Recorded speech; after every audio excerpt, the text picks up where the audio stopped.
안타까운 일이 벌어졌습니다. 우리 경북 청송 주황산에서 실종된 초등학생이 있습니다.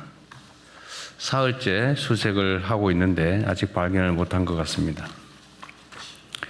1분 1초가 다급한 상황인 만큼 수색에 필요한 모든 영역을 총동원해 주기 바랍니다.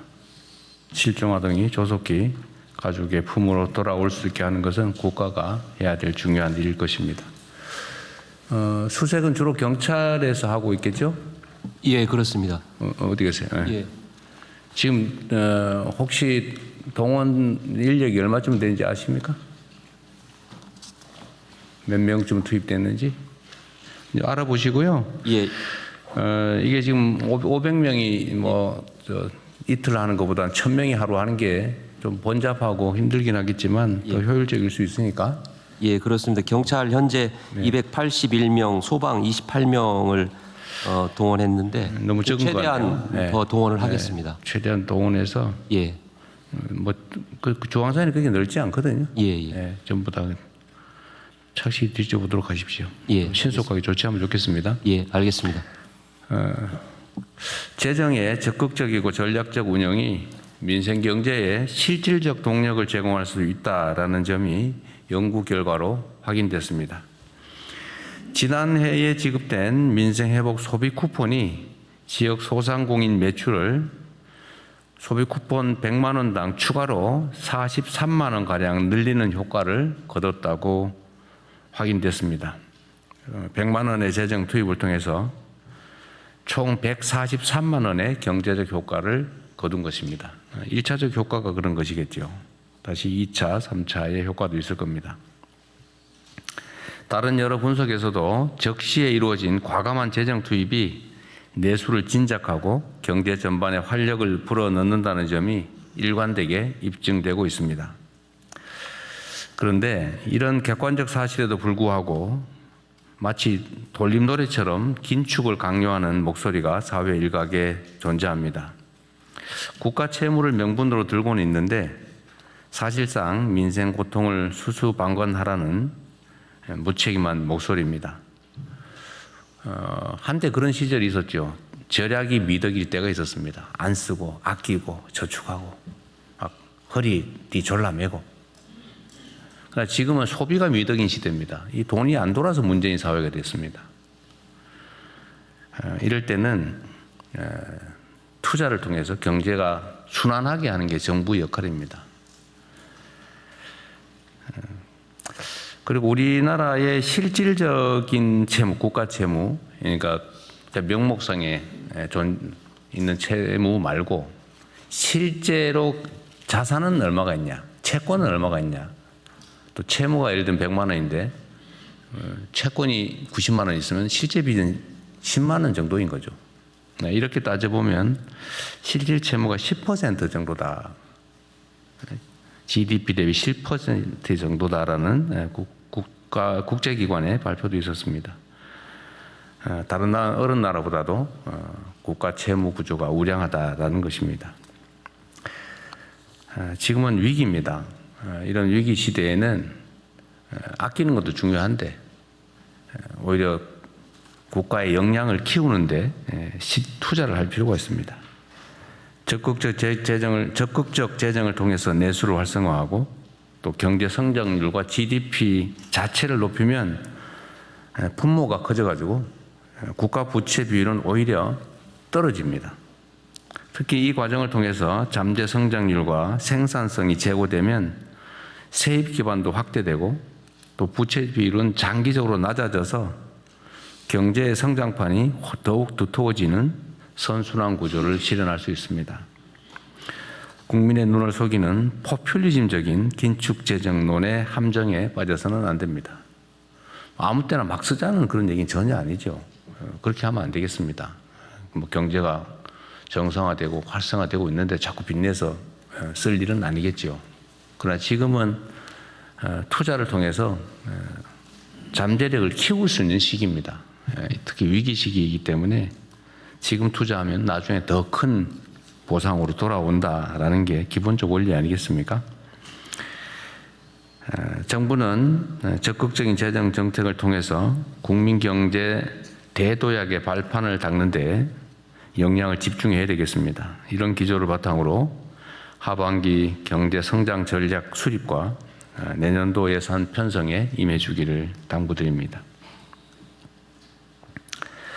중동 전쟁이 11주 차에 접어들면서 석유류 가격을 중심으로 일부 물가가 불안한 모습을 보이고 있습니다. 공공기관 이부제 또 민간의 자율적 오부제 등으로 불편을 겪는 국민께서도 많이 계실 겁니다. 그럼에도 정부의 위기 극복 노력에 국민들께서 힘을 모아주신 덕분에 우리 경제는 이런 대외 위기 속에서도 아주 견조한 모습을 보여주고 있습니다. 수출은 폭발적 증가세를 기록하고 있습니다. 자본시장 역시 역사적인 성장세를 시현하고 있습니다. IMF 외환 위기와 코로나 국난을 이겨낸 우리 대한국민들의 강인한 재력이 다시 발휘되고 있는 것입니다. 아직 전쟁의 출구가 보이지 않고 전쟁 이후에도 위기는 계속될 것입니다. 정부는 국민 경제에 대한 충격 완화와 함께 전쟁 이후 산업경제 질서 재편에 선제적으로 대응하겠습니다. 민생 안전 방안도 다각도로 추진할 것입니다. 지금까지처럼 정부를 믿고 위기 극복 방안에 적극 참여해 주시기를 부탁드립니다. 우리 국민들의 삶의 실질적 개선이 국가의 책임입니다. 실생활에 켜켜이 쌓인 비정상을 정상화하는 데서 민생 안정은 시작됩니다. 부정한 결탁과 짬짬이 반칙으로 타인에게 피해를 주면서 이익을 본다든지 또는 사익을 편취하는 이런 모든 민생의 손톱 및 가시 같은 것들을 남김없이 뽑아내야 됩니다. 그래야 사회 신뢰가 높아지고 국민 통합과 안정적 성장을 위한 기반이 조성됩니다. 이전에 구체적 사례로 몇 가지 지적한 게 있었죠. 교복폭리라든지 또 계곡 불법 시설 정비 문제나 또는 비서실장께서 관심 갖고 있는 휴게소 카르텔 문제, 또 부동산 짬짬이 같은 그간 지적된 일상 속의 비정상의 정상화에 더욱 속도를 내주시기 바랍니다. 그 덧붙여서 몇 가지만 제가 말씀을 좀 드리도록 하겠습니다. 이 금융 분야, 이제 실물 분야의 여러 문제들도 우리가 시정해 가고 있는데, 이 금융 분야의 문제점들을 우리가 계속 발굴하고 시정하고 있는데, 여전히 개선되지 못한 게 있는 것 같아요. 오늘 제가 어디 언론 보도해 보니까 민간 배드뱅크 상록수라고 하는 게 있나 봅니다. 근데 거기서는 카드 사태 때 발생된 부실채권 정비를 한다고 그때 당시에 이제 연체채무자들, 연체된 가입자들 채권을 이렇게 모아가지고 관리하는 곳이 있나 본데 그게 아직도 그걸 아주 열심히 추심을 하고 있나 봅니다. 카드 사태 때 카드 회사 금융기관들이 다 정부 세금으로 도움받지 않았나요? 근데 그 원인이 됐던 우리 국민들의 연체채권을 악착같이 참 열심히 지금도 추심하고 연간 수십조 원씩의 영업이익을 내면서도 그 몇십억, 몇백억 이렇게 몇백억도 아니고 백몇십억 이렇게 배당을 받고 있나 보던데 그거 금융위원회 소관인가요? 네. 그거 파악하고 있었어요? 네. 좀 이따 한번 얘기 한번 해주세요. 네. 그 대책이 뭔지 네. 파악하고 있다니까 다행인데 혹시 모르고 있나 싶어가지고 내가 한번 오늘 국무회의 방에 올려봤었습니다. 어쨌든 대안을 한번 들어보기로 하고요. 그리고 또 덧붙여서 이게 이런 기사도 있던데 50만 원 대출해주고 9일 만에 80만 원 상품권으로 받더라. 이거 명백하게 이자 제한 법 위반이죠. 우리 법무장관이 맞죠? 이게 돈으로 안 갚고 물건으로 또는 대체 상품으로 갚는다고 대부업법 적용이 안 되는 게 아니죠. 네, 그렇습니다. 네. 이거 무효인데다가 처벌될 사안이죠, 이거. 네. 원금 안 갚아도 되죠. 네, 지금 뭐 법률이 이렇게 바뀌었습니다. 지금 이제 연간으로 따져서 수수료 뭐 명목을 불문하고 여하튼 실제 빌린 돈의 연간 60% 이상을 붙여서 뭔가를 받는다고 하면 원금도 안 갚아도 된다는 거죠. 그런 계약은. 네, 법률 개정으로 안 갚아도 됩니다. 근데 아직도 이런 짓을 하는 악덕 사채업자들이 있나 봐요. 이거 처벌 조항도 있는 것 같은데 우리 경찰에서든 이런 것도 좀 단속 열심히 좀 해주세요. 예, 그렇게 하겠습니다. 이게 뭔 잔인한 짓입니까 이게? 이게 주로 청년들이 이런 피해를 입거든요. 30만 원 빌리고 뭐 몇 달 후에 100만 원 갚고 실제로는 30만 원 더 받고 빚을 300만 원으로 치고 막 이런 짓 하잖아요. 하여튼 철저하게 단속 좀 해주시기 바랍니다. 예, 알겠습니다. 네. 언론에 기자들 눈에 띄는데 왜 수사기관 눈에는 잘 안 띌까라는 의문을 국민들이 갖지 않게 하십시오. 예, 네. 예, 철저하게 그러십시오. 하겠습니다. 그리고 저기 행안부 계곡 정비 열심히 하고 계시죠? 네, 네, 오늘 저 보고서에 보니까 4월 30일 기준으로 발각된 불법 시설 뭐 부당 용도 변경 사례가 72,650건이다. 네, 72,640인가 그렇습니다. 그것도 아직 다 끝나질 않았어요. 아직 다 끝났고. 예, 더 마저 지금 한 70만 건 정도의 그 항공 자료가 아직 남아 있는데요. 제대로 뒤지면 한 10만 건은 넘어가겠죠. 그 정도까지는 안 되고요. 한 10%에서 15% 정도가 불법 시설로 확인이 되고 있습니다. 그래서 다 하고 나면 아마 8만 5천 건. 얼마나 지금 딱 100배네요. 처음 초기 첫날 보고했던 거에 예, 실상이 이러니까 잘 챙기도록 하십시오. 이게 정말 정부 수립 이래 계속 방치되어 왔던 거잖아요. 그렇습니다. 말이 안 되는 일인데 하여튼 이게 당연한 것처럼 과거에 했던 일이니까 뭐 지금 갑자기 왜 이러냐 이렇게 항의도 할 텐데 오래 계속됐다는 이유로 잘못이 아닌 게 되는 건 아니죠. 네, 그렇습니다. 이런 걸 적폐라고 그러죠. 예, 적폐. 쌓여 있는 오래 쌓인 폐습. 예, 적폐. 국공유지를 사유화하고 있는. 네. 그렇죠. 국민 모두의 것을 독점해가지고 국민에게 피해를 입히고 부당한 이익을 취하고 있죠. 바가지 씌우고. 네. 어쨌든 이번 기회에 깔끔하게 정리를 하기로 하고요. 다만 이 과정에서 지원할 건 좀 지원도 좀 하고 네, 예산 협조할 때는 제가 전에 그 정리할 때 이렇게 선택 여지를 줬거든요.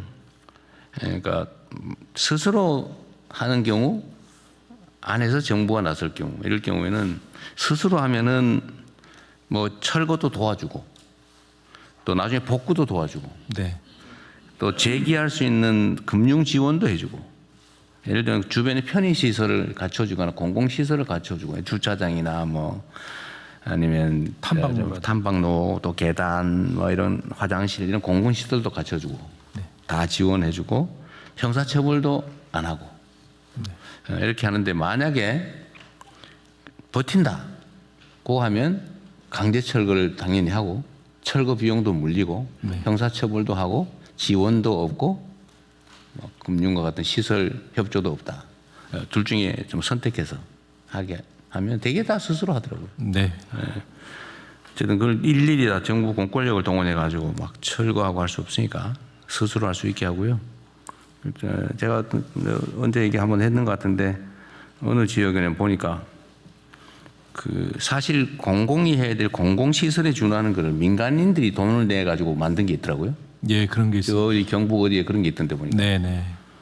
근데 그게 어민들이 무슨 어업 활동을 하기 위해서 필요한 기반 시설인데 예, 예. 그걸 개인이 돈을 내게 해서 했으면은 그걸 공공이 돈을 내고 좀 뭔가 합법화해주고 할 생각을 해야지. 대통령이 시켰다 그러면서 그걸 철거하겠다고 해가 난리가 난 모양이에요. 예, 그 잘못된 접근한 그래, 것을 그렇게 하면 안 되죠. 네네. 공공이 책임을 져야지. 책임을. 공공이 시설을 해줘야 됩니다. 그런 권한을 가지고 있으면 책임을 져야지. 그 원래 공공이 돈 들여서 해야 될 일을 민간에게 대신 시켜놓고 이제는 대통령이 시켜서 불법이니까 무조건 철거해라. 그게 무책임의 극치죠. 네. 그런 일이 벌어지지 않게. 네, 알겠습니다. 완전 사익을 위해서 악용하는 거라면 그게 철거하는 게 맞지만 이렇게 모두를 위한 공공시설 국가가 해야 될 일을 민간인들이 대신한 거를 부셔버리겠다. 이게 뭔 짓입니까? 행패지 이게. 다만 이 개인들이 설치하다 보니까 홍수에 취약한 시설 뭐 그런 건 보완을 해야 되겠죠. 예, 보완해서 하도록. 근데 제가 지적하는 거는 정부가 권한을 행사하면 권한에 상응하는 책임을 져야 된다는 거예요. 근데 이거를 불법이니까 무조건 철거. 그 대통령이 시켰으니까 너네 부셔버리겠다. 이래가지고 지금 내가 보기엔 약간 저항하는 거 아닌가 하는 생각도 좀 들던데. 하여튼 그런 합리적인 기준을 잘 만들어서 처리하도록 하시고요. 네. 그리고 어떤 일종의 그 예외를 만들어야 되는데 형식적으로는 법률에 위반되는 거잖아요. 그러니까 그런 경우는 어떻게 조치할 것인지를 일선에 맡겨놓으면 판단을 할 수가 없어요. 자기 책임 문제가 불분명하기 때문에. 그래서 이런 거는 정부 차원에서 무슨 위원회 같은 거 하나 만들든지 해서 판단을 해 주세요. 이거는 그냥 놔두세요. 이거는 이렇게 합법화를 해 주세요. 원래 있는 불법 시설을 합법으로 전환하는 건 원칙적으로 안 되거든요. 네. 그러나 이런 걸 필요한 경우는 뭐 일부 지원 보조를 하고 소유권을 포기시키고 정부가 취득한 다음에 거기다 일부 보완 시설을 하고 하면 돼요. 포기각서 받고. 네. 네. 어쨌든 그런 방식으로 가능한 방안을 좀 찾아보십시오. 예, 알겠습니다. 여름에 그 행락철 오기 전에 좀 우리 국민들께서 여름을 보내기에 불편하지 않도록 중요도에 따라서 급한 데부터 먼저 하도록 하십시오. 네, 알겠습니다. 네. 네, 이상입니다.